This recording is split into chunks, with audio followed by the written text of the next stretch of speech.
Welcome everybody to Sustainable River Basin Management, Part 3 of Module 2.2. Today we will be speaking about land use and river restoration and ecosystem services. Let's first of all look into why river restoration may become important. We last time talked about equilibrium river systems and steady state river systems and natural processes shaped or overshaped by human or wildlife or floral impacts. And this time we will be using the term unstable rivers and talk about this. What we mean by an unstable river is something like this, where the riverbanks are breaking away, where there are slumps taking place, where rivers are eroding in a way that would not be the natural erosion profile in a certain region. That erosion can take place and affect housing construction, roads and other urban systems, for instance, or may eat away very fertile land that was important for agriculture. Now, what is problematic about this is that the water quality is negatively influenced. We lose habitat, we destroy or change floodplain functions due to unstable rivers. We cause land degradation, and we also change water availability. What causes such unstable rivers? And we can see an example here where the local level is high here, and in very recent times a lot of erosion has taken place and formed such a steep riverbank within a very short time. The causes of this could be an increased inflow. We can speculate about where this inflow comes from. It could be an increased runoff. Again, we will talk about it a little bit later. It can be the result of a change in sediment loads. It could be the result of in-stream modifications. It could also be the result of a changed riparian buffer. Now, let's look into the impact of increased slopes and hydraulic gradients. And I'm not only using the term slope here, but also hydraulic gradient,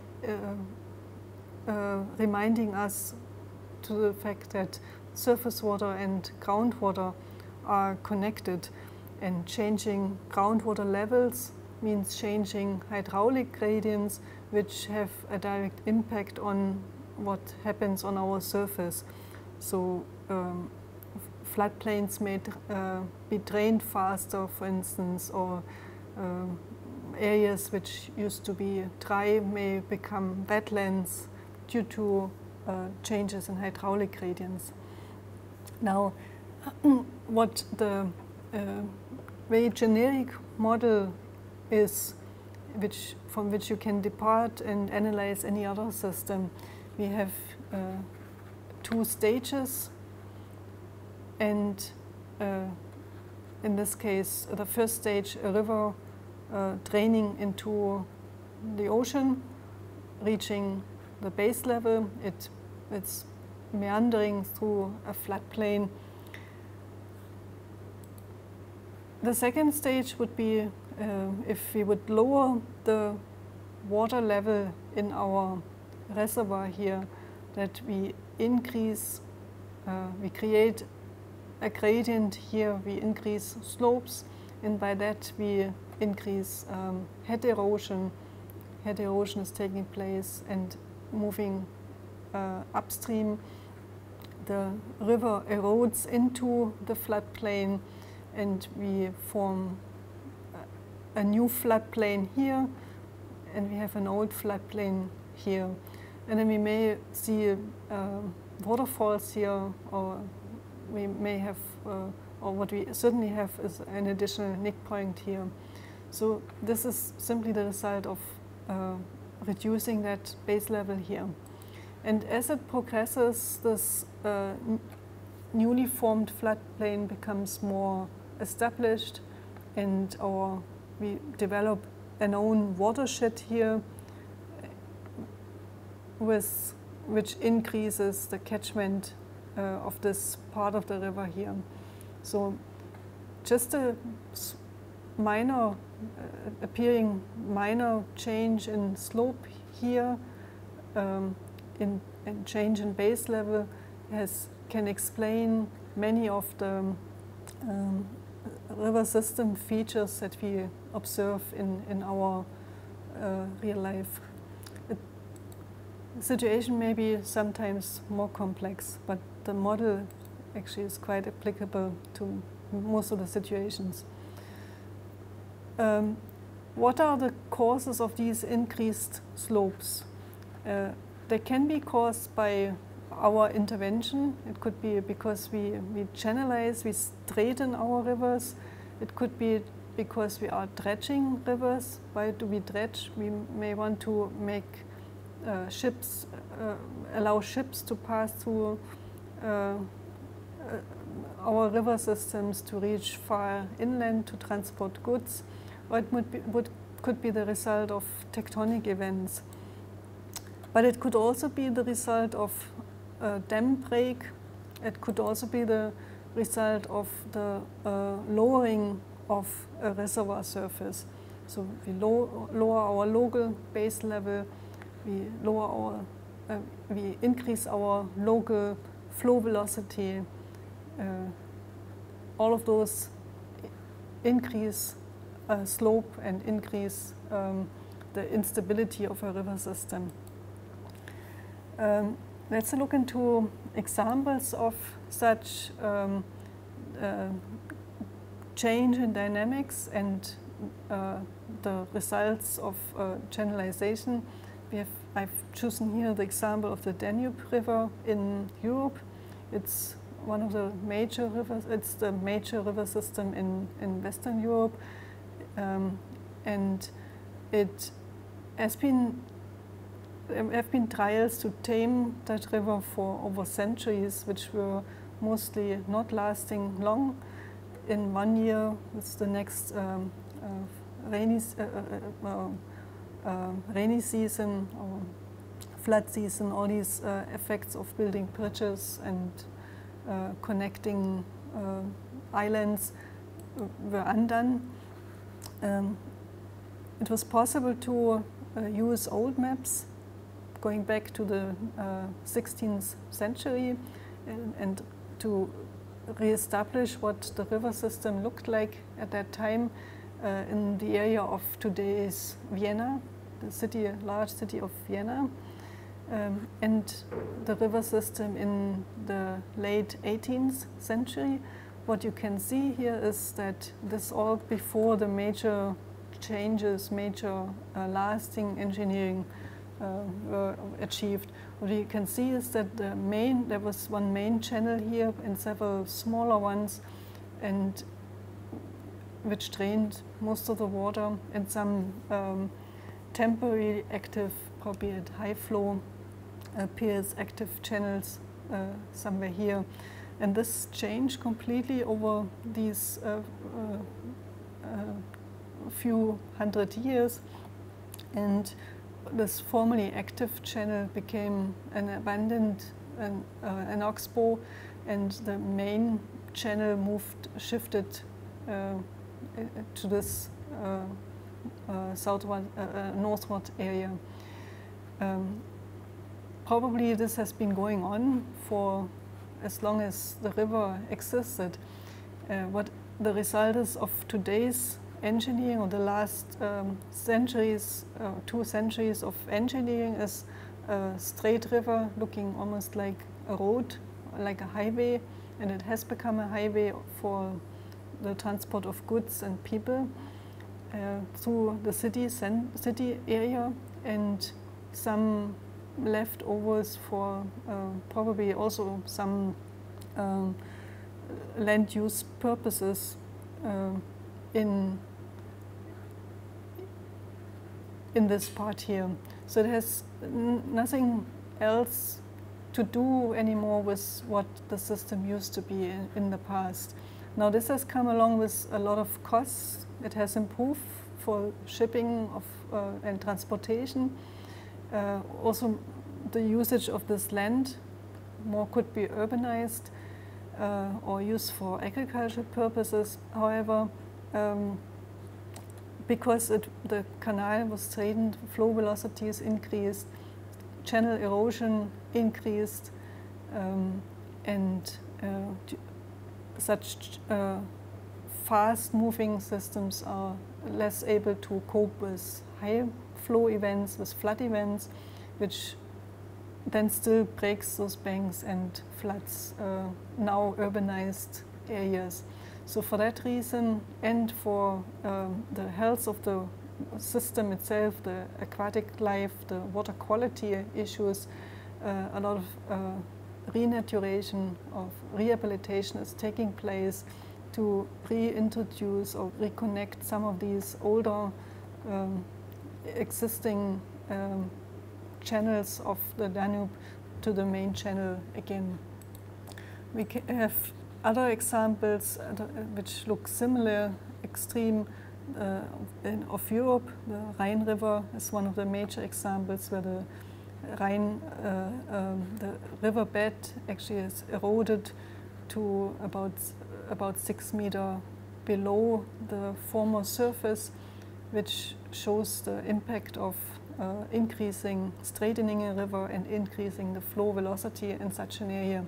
And again, due to floods and water quality issues, large efforts go now into reconnecting the main canal to some of these former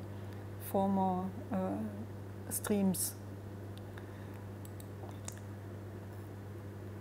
Now, land use change usually come along with the change in sediment load, which again also is a very important component besides the slopes and the velocities. Just examples how we shape our landscape, and in that we change flow in a river. We may have an extreme like this, where rice production is taking place and water has been taken out of a stream or several streams and been cascaded across this landscape here, been used for rice production and eventually reaching the bottom and maybe joining another stream or the same stream again downstream. And we have one more example here of how land use in an extreme part changes the river system and sediment load. This is mining taking place. Those are people here, and you see how the entire river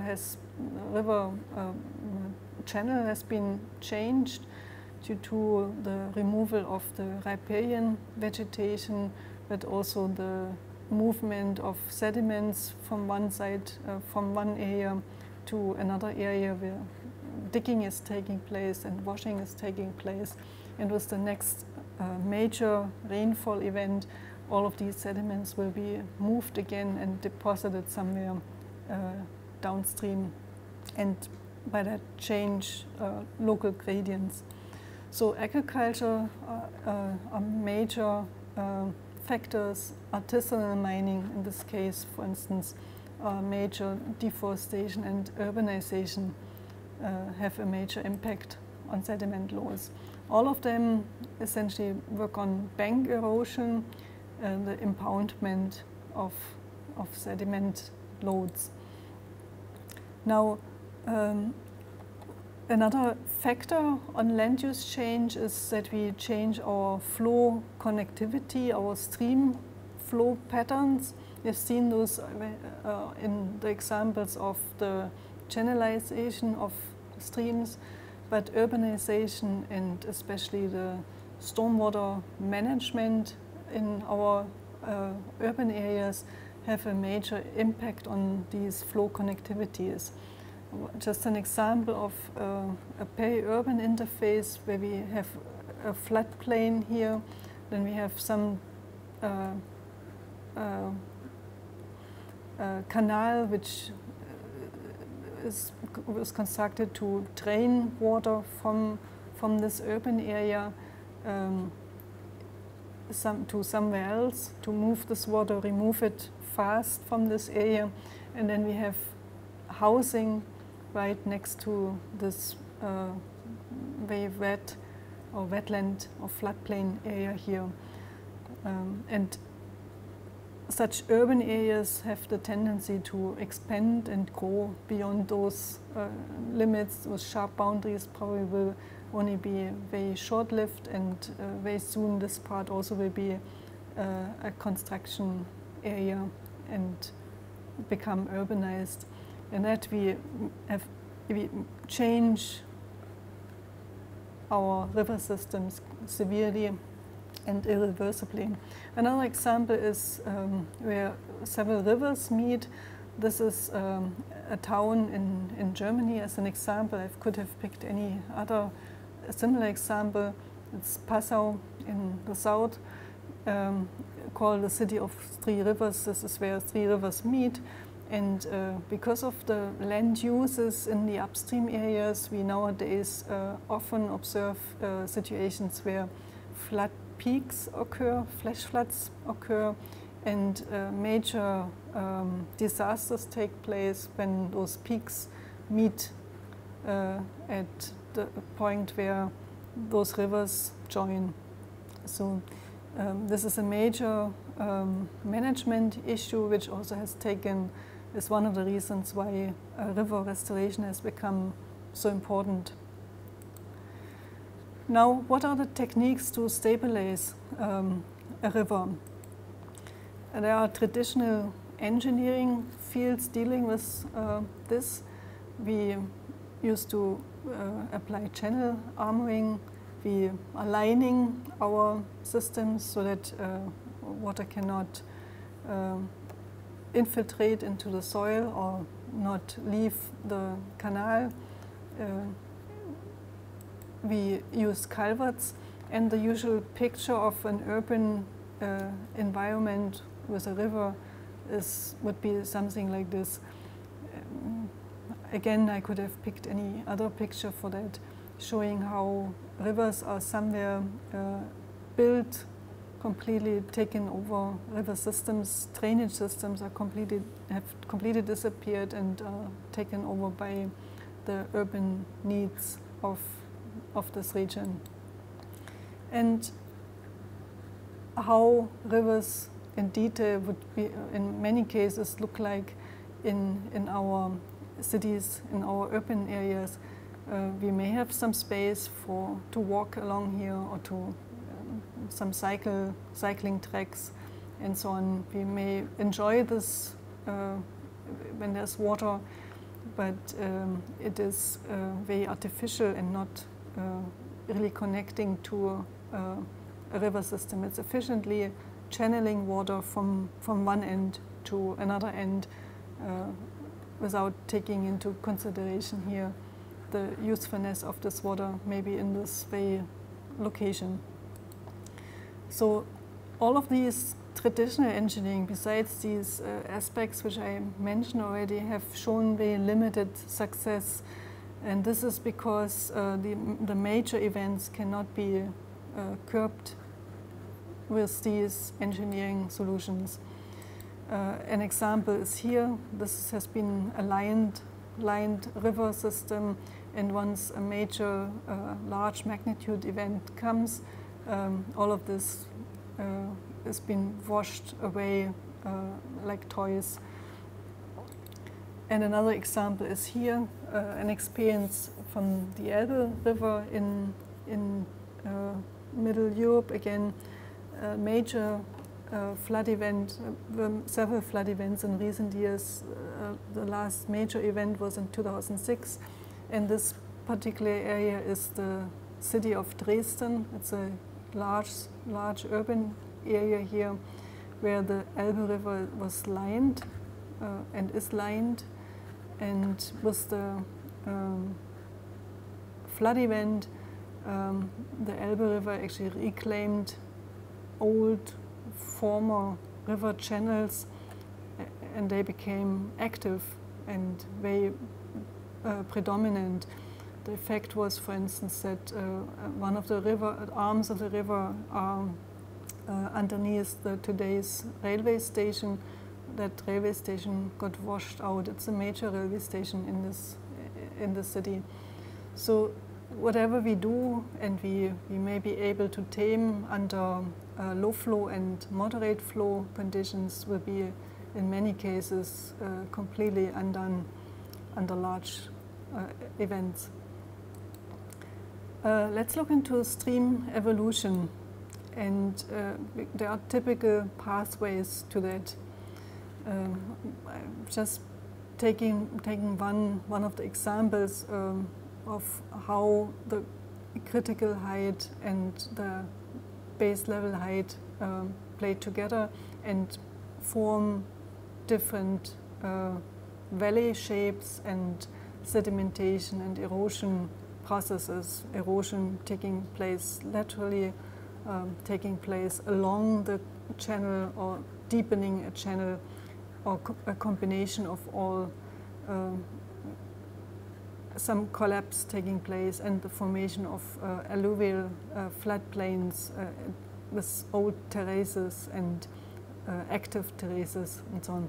So this is a typical pathway, and we can see in which part our particular river system is right now in this moment. However, all of these are irreversible processes. We cannot revert this by engineering applications. So this could be a natural evolution, as one would expect, but it could also be initiated by some unwanted processes or some human intervention that was initially wanted, but then ran out of control and became something unwanted. Still, those effects cannot be restored. We can only partially then recover maybe riverbanks or change the depths of a river valley, but essentially it's an irreversible process, or it becomes very expensive and usually not very successful. Now, because of all this, there are new approaches to stabilize rivers, and we've mentioned the term before, the restoration, river restoration. What restoration in the strict context means is to return the stream to its original pre-development condition. That's a very ambitious aim in most of the cases.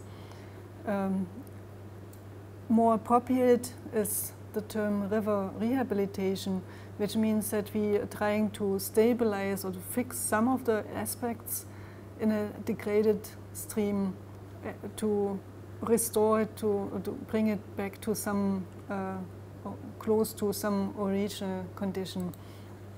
And then the last term that we usually use is remediation, which means that we acknowledge that we cannot restore the river.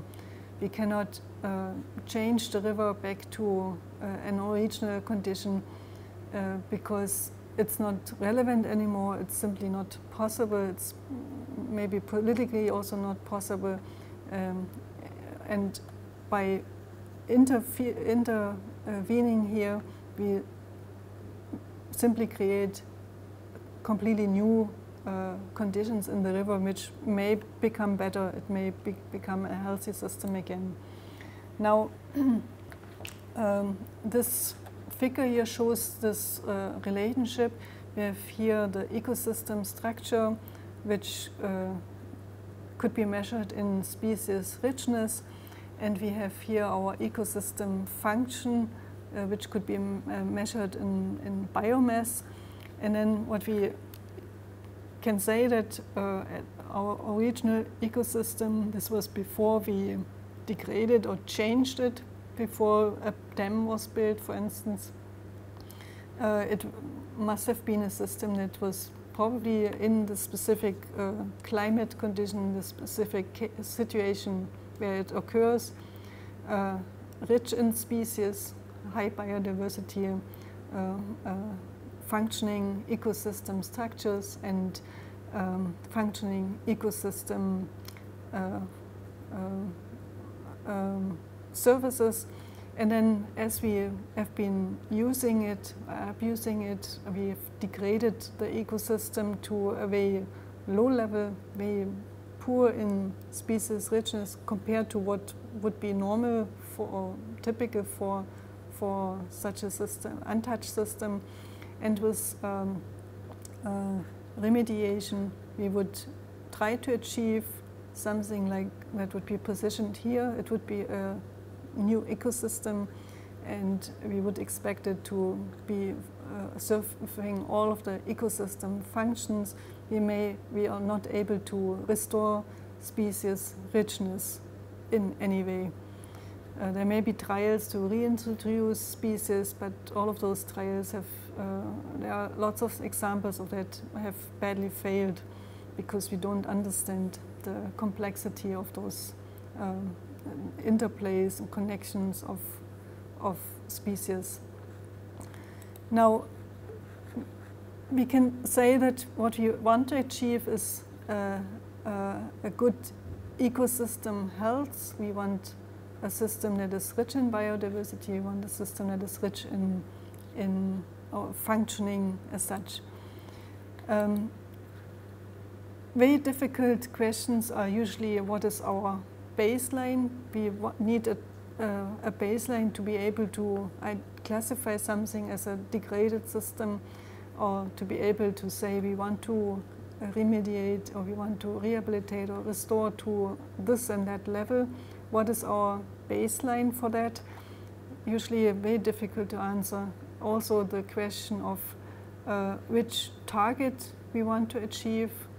Probably we can, from a scientific point of view, we may aim at something like this, but from an economical or political or some other real limiting points of view, this may never be possible. We may have to compromise to something like this. So, and over what time period we want to achieve such a target. So those are very difficult questions. In many cases, we ourselves have created wetlands or impoundments, and which over the centuries have stabilized in itself and have become very important in our lives and important as ecosystems. So very often it becomes a question of values and of cultural conditions of the society pulling for or against some of this.